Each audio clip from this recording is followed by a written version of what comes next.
selamanya hingga akhir zaman. Tanpa iman hidup itu sulit. Dengan iman hidup itu bahagia. Alhamdulillah kita dapat penceramah elit, yaitu Mama dan Aa. Beri tepuk tangan semuanya. Teman-teman, kita punya passwordnya ya. Nanti kalau saya bilang Mama dan Aa, maka teman-teman jawab curhat dong Ma. Nanti kita jawab iya dong. Hadirin yang dirahmati Allah, pada hari yang penuh berkah ini kita berkumpul di sini untuk memperingati Maulid Nabi Muhammad SAW. Namun, bagaimana kita meneladani akhlak Rasulullah dalam kehidupan sehari-hari? Tepuk tangan untuk Mama dan A. Curhat dong Ma. Iya dong. Curhat dong Ma. Iya dong. Teman-teman seperjuangan yang berbahagia, untuk kali ini izinkan kami untuk menyampaikan tausiah yang berjudul meneladani akhlak Rasulullah Sallallahu Alaihi Wasallam.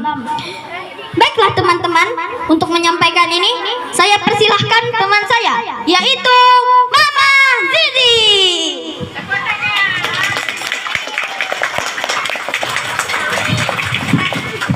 Terima kasih Raihan. Assalamualaikum warahmatullahi wabarakatuh.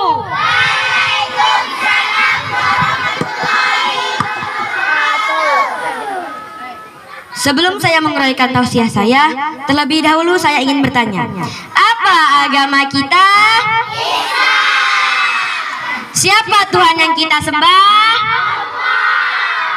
Siapa nama Nabi kita?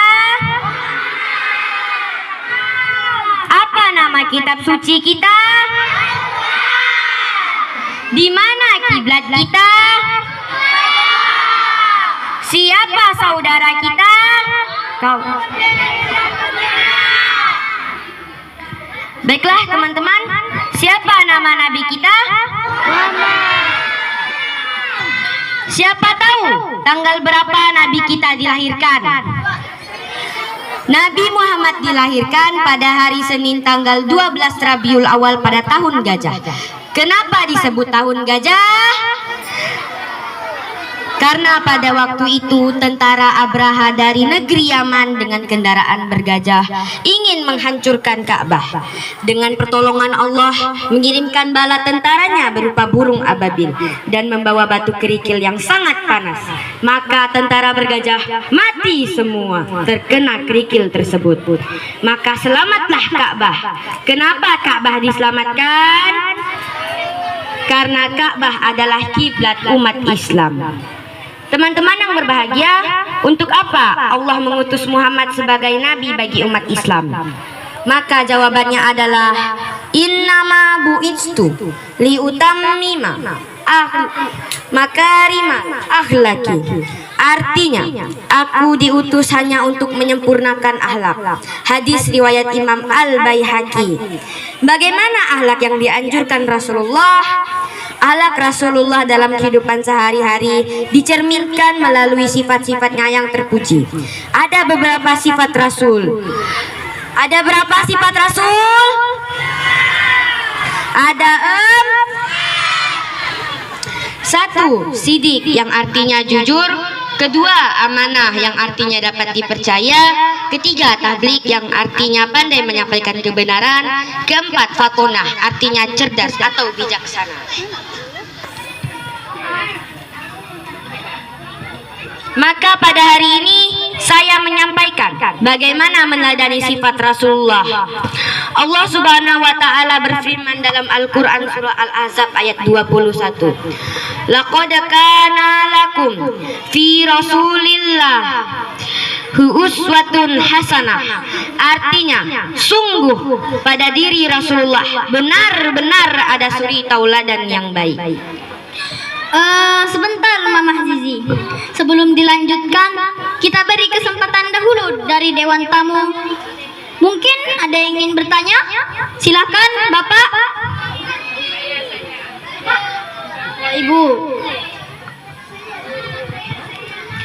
Baiklah Bapak Ibu, kami dari Dewan Guru akan bertanya kepada Ustazah Zizi, bagaimana menangani anak yang suka main HP sesuai dengan teladan Rasulullah? Curhat dong, Ma. Iya dong.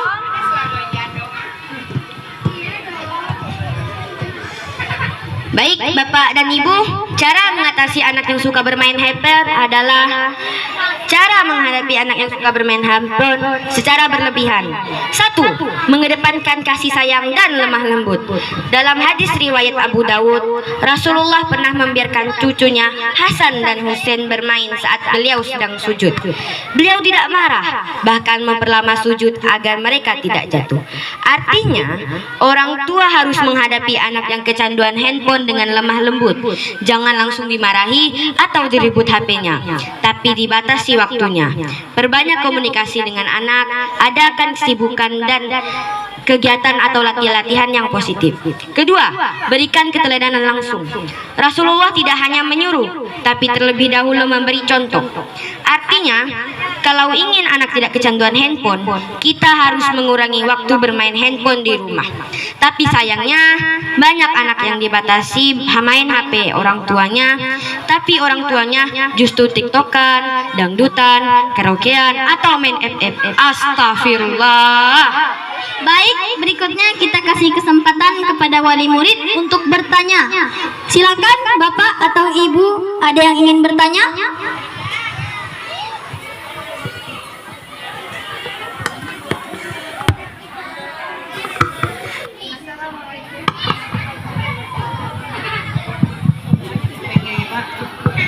Assalamualaikum warahmatullahi wabarakatuh. Waalaikumsalam warahmatullahi wabarakatuh.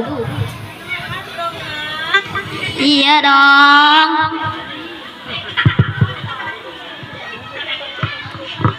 Curhat dong, Ma.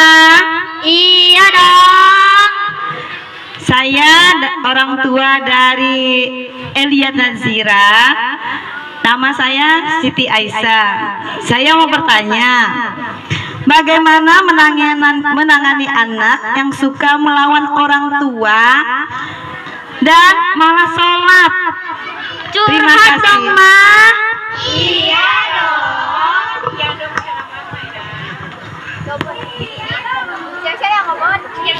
Baiklah, langsung saya jawab. Pertanyaan ini sangat penting karena banyak orang tua di saat ini menghadapi tantangan yang sama. Anak suka melawan orang tua dan malas sholat.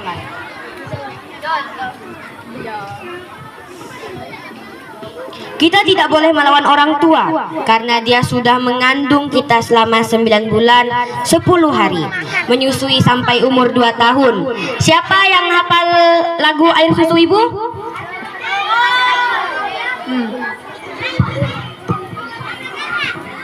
Hai manusia, hormati ibumu yang melahirkan dan membesarkanmu.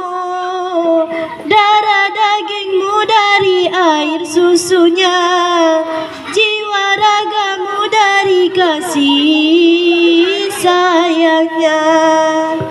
Dialah manusia satu-satunya yang menyayangimu tanpa ada batasnya.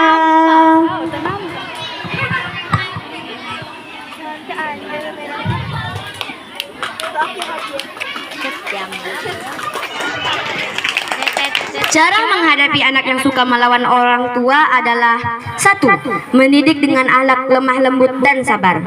Di sini ada gak yang namanya Tobot? Tobot, kalau mama bilang, Tobot, pergi mandi. Nanti lo, Mak. Tobot, pergi ngaji. Sabar lo, Mak. Tobot, sembahyang. Malas, Mak.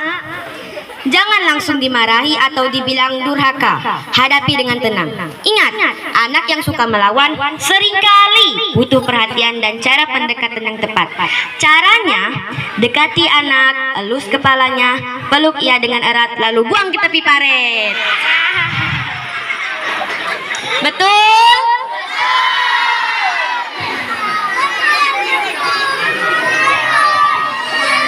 Rasulullah Shallallahu Alaihi Wasallam tidak pernah membentak anak-anak, bahkan ketika mereka berbuat salah, beliau mendidik dengan sabar dan lemah lembut.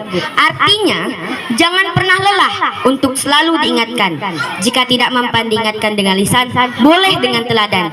Jika tidak mempan dengan tindakan, dan jika masih dan tidak mempan, maka kata Rasul, barulah boleh dengan sedikit pukulan. Teman-teman mau kena pelasa?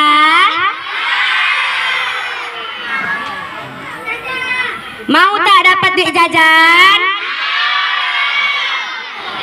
Mau kena buang tepi paret?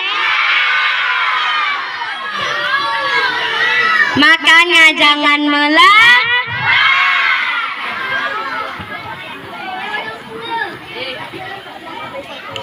Kedua, berikan teladan. Bagaimana anak mau sholat jika di rumah pada sendiri sibuk dengan handphone atau TV saat azan berkumandang? Bagaimana anak mau bertutur baik jika di rumah pada ngegas? Bagaimana anak mau pakai kerudung jika di rumah pada pakai singlet? Jadi, ajak anak berjamaah bersama. Jadikan sholat sebagai momen indah, bukan tekanan. Gunakan kata-kata motivasi. Misalnya, yuk sholat, Allah sayang sama anak yang sholat. Kalau kamu sholat, doamu cepat dikabulkan. Dan jangan lupa berikan penghargaan atas tindakan baik yang sudah dibuat oleh anak. Baiklah, dari uraian tadi dapat disimpulkan, menangani anak yang suka melawan dan malas sholat butuh kesabaran, pendekatan hati, dan keteladanan. Sebagaimana dicontohkan Rasulullah Shallallahu Alaihi Wasallam. Jangan putus asa, karena perubahan akhlak adalah proses yang memerlukan waktu. Anak-anak bukan kertas kosong, tapi benih yang tumbuh dengan siraman akhlak dan kasih sayang. Bagaimana? Masih bisa untuk kita lanjut? Untuk pertanyaan berikutnya, kita beri kesempatan untuk teman-teman. Ada yang ingin bertanya? Silakan. Assalamualaikum warahmatullahi wabarakatuh.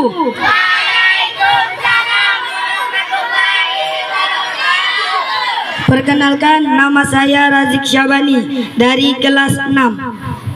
Pertanyaan saya, bagaimana cara menghadapi orang tua yang suka marah?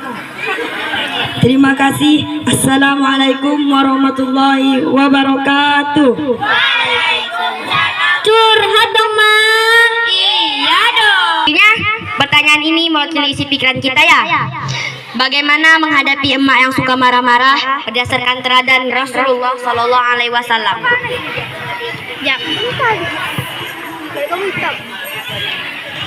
Satu, bersikap sabar dan tahan diri. Ketika seorang Arab Badui menarik keras selendang Nabi sampai meninggalkan bekas di lehernya, Nabi tidak marah, tetapi bersikap tenang dan penuh kasih. Artinya, jika Nabi bisa bersabar terhadap orang kasar, maka kita pun harus lebih bisa bersabar, apalagi terhadap diri ibu sendiri. Bagaimana? Ibu harus sadar bahwa anak itu adalah ujian yang dititipkan Allah kepada kita, bukan merupakan beban. Jadi jawabannya hanya satu, yaitu bersabar dan tetap selalu berusaha patuh dan mendoakan segala kebaikan untuk kedua orang tua. Siap teman-teman? Baiklah pemirsa, dari beberapa uraian tadi, semoga kegiatan kita pada hari ini diberkahi oleh Allah Subhanahu wa taala. Hadirin yang berbahagia, karena waktu pertemuan kita sudah habis, maka saya cukupkan sampai di sini. Di lain waktu kita bisa bertemu lagi. Mohon maaf jika ada kata dan sikap saya yang salah. Terima kasih Mama Zizi yang telah memberikan tausiah pada kesempatan ini. Semoga kita selalu sehat walafiat. Amin ya rabbal alamin. Kami dari studio Mamah dan AA mohon maaf dan mohon diri. Akhirul kalam. Assalamualaikum warahmatullahi wabarakatuh.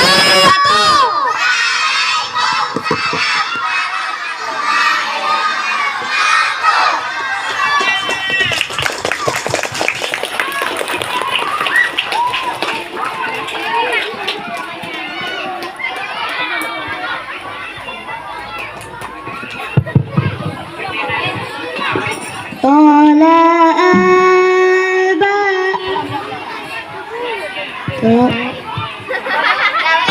Raihan dan Elia Nazira kami ucapkan terima kasih.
Akan terjalin setelah ceramah kita panjatkan doa disampaikan oleh Bapak Maulidin. Kepada Bapak Maulidin dengan hormat disilahkan. Ya, semuanya kita menengadahkan tangan, kita berdoa kepada Allah Subhanahu wa taala.